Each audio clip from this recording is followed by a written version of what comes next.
Bonjour, c'est Cryptolyse. Aujourd'hui, on va parler de BNB, la crypto-monnaie de Binance, donc le Binance Coin. Donc, c'est la crypto-monnaie de l'exchange Binance et aussi de la blockchain Binance Blockchain. Binance Chain. Alors, ça a changé parce qu'avant c'était la BSC, maintenant c'est Binance Chain. Ils ont renommé et ils ont fait quelques modifications justement au niveau de la blockchain en elle-même parce que c'est une blockchain qui est très utilisée pour la DeFi, qui est très accessible, qui est liée directement avec un très gros exchange, pour ne pas dire le plus gros. Et à l'heure actuelle, elle avait quelques problématiques, que ce soit de scalabilité, de centralisation, on avait assez peu de validateurs. Ils ont décidé d'améliorer tout ça, ils ont augmenté le nombre de validateurs. Alors, je vous rassure, ça n'a pas non plus drastiquement amélioré, mais on a en fait un travail qui est en train d'être effectué au niveau de Binance, de la société Binance, pour nous montrer que la blockchain, leur blockchain, va évoluer et dans le bon sens. Alors, je pense que sincèrement, on restera dans tous les cas sur une blockchain centralisée, mais avec des performances plus grandes, avec possiblement aussi plus de validateurs pour assurer notamment tout simplement la continuité de cette blockchain. Alors, Binance, qu'est-ce que c'est? Si vous ne connaissez pas Binance et que vous faites de la crypto, c'est compliqué. Très compliqué, j'ai fait déjà plusieurs vidéos dessus. Binance, qu'est-ce que c'est? C'est un exchange, donc globalement c'est une plateforme centralisée qui vous permet d'acheter de la crypto-monnaie, de la stocker, de la trader. C'est aussi maintenant un PSAN, ne l'oublions pas, donc ça veut dire qu'en France, elle est considérée, elle est agrémentée. Et donc, ça veut dire que Binance est actuellement une des plateformes agrémentées en France, la plus grosse même plateforme agrémentée en France.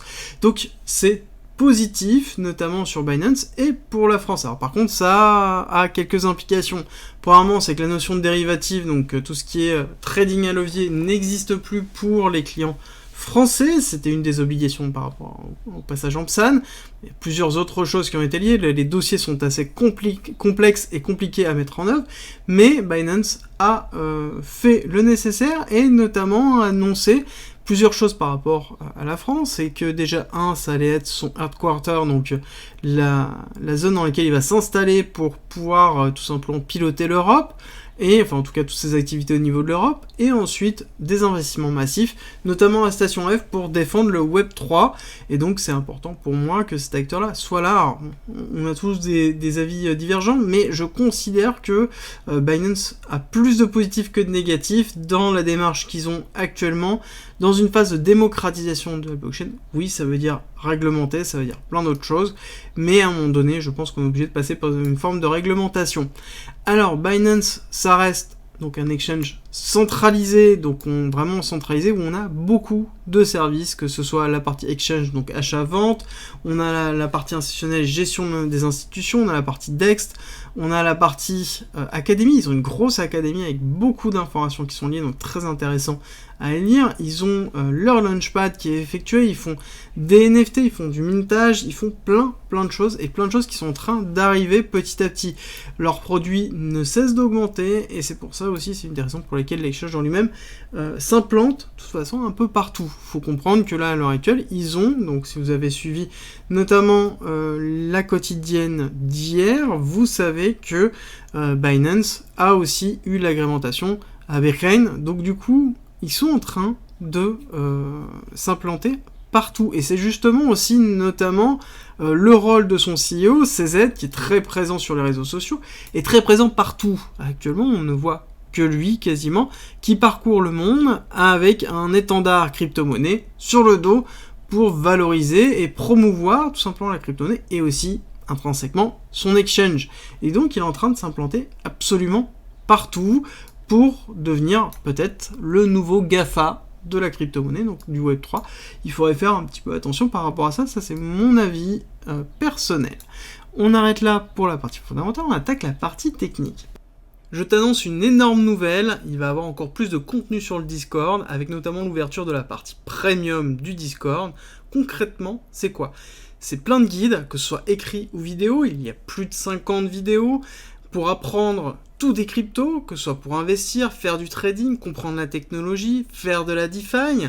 Il va y avoir en plus des exemples de portefeuille et de bagues, le mien de bagues et de portefeuille sur lequel je vais expliquer tous les tenants et aboutissants, des dossiers sur les futures pépites, des dossiers d'analyse fondamentale du marché, des indicateurs, des stratégies d'optimisation DeFi, et bien évidemment des signaux spot, futurs et investissements, avec en plus un canal fiscalité, un canal juridique, des canaux de discussion, plein d'autres choses, et ça ne va pas s'arrêter là.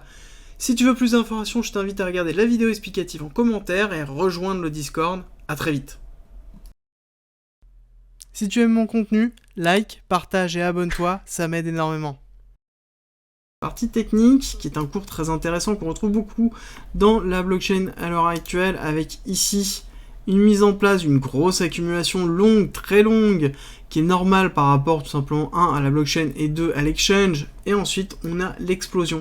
Explosion qui a eu lieu notamment au fin de l'accumulation qui a eu lieu en mars 2020, et explosion notamment début 2021 avec l'accroissement très fort de la DeFi. On a eu une forme d'avènement de la DeFi avec notamment Ethereum et tout ce qui s'est passé sur Ethereum, et aussi surtout une saturation du réseau Ethereum avec des coûts de gaz excessivement élevés, et donc du coup on a eu cette accélération haussière qu'on retrouve sur beaucoup de crypto-monnaies, et surtout notamment sur beaucoup de Layer 1, parce que tout simplement les personnes qui souhaitaient faire de la DeFi cherchaient d'autres blockchains qui permettaient de le faire à moindre coût, et ce qui a été le cas notamment de la BSC. Ça a été l'âge d'or justement de la BSC à ce moment-là, avec une première accélération qui a eu lieu en février 2021, avec derrière une prise de profit réelle et une réaccumulation, pour une deuxième accélération en avril, et la dernière accélération en mai, avec une cassure du 18 mai classique que l'on retrouve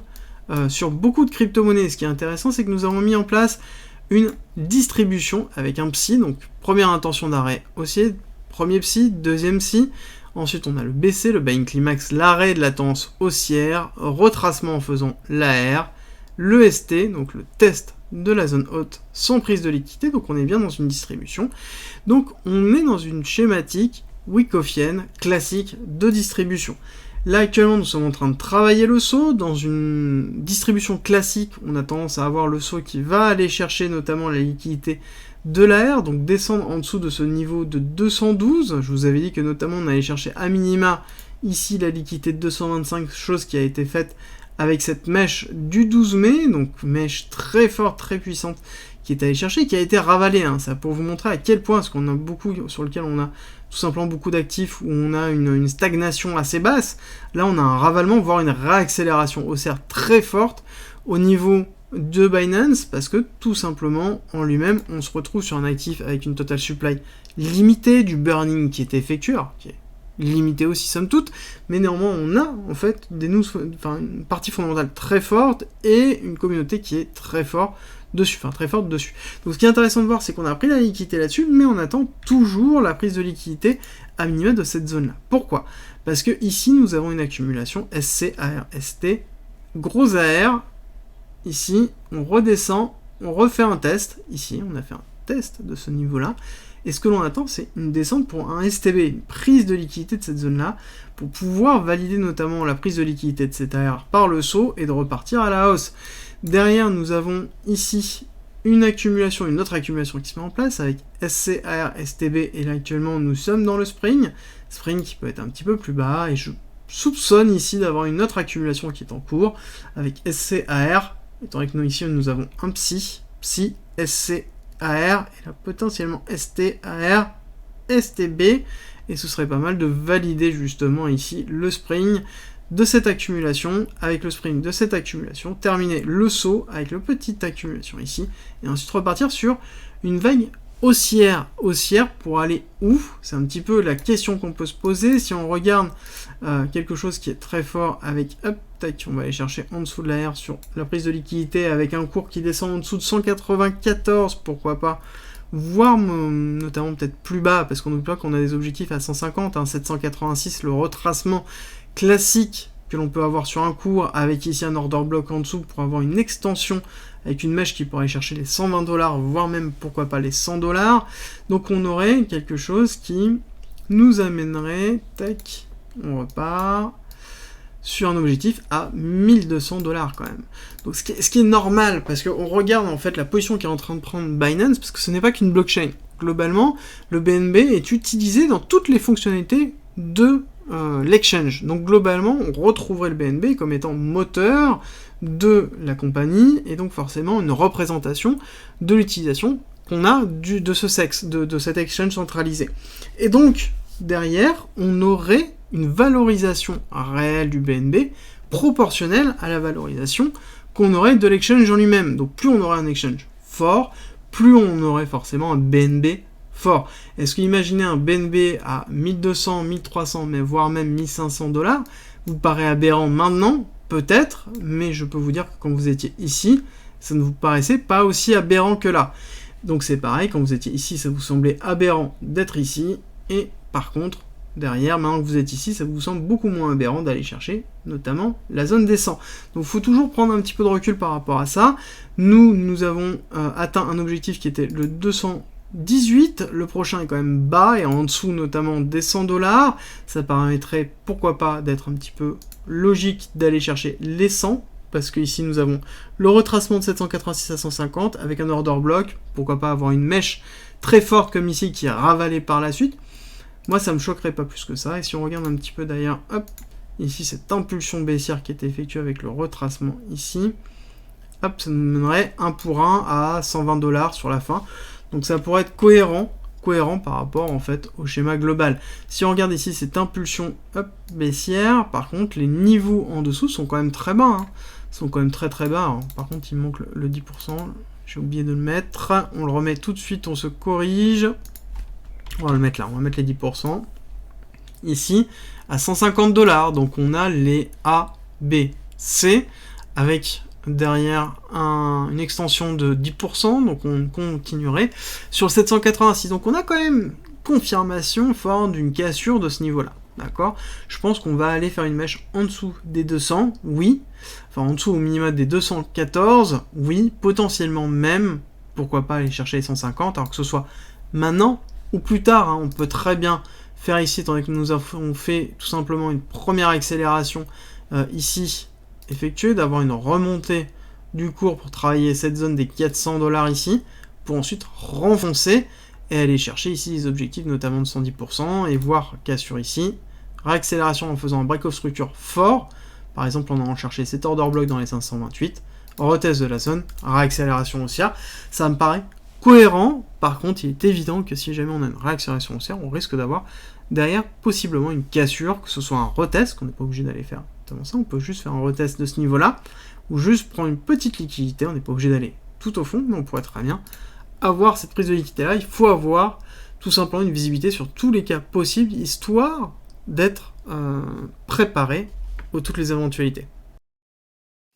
Merci d'être resté avec moi jusqu'au bout, abonne-toi, partage si t'as aimé, et rejoins-nous sur Discord, c'est avec plaisir qu'on t'accueillera, et à très vite.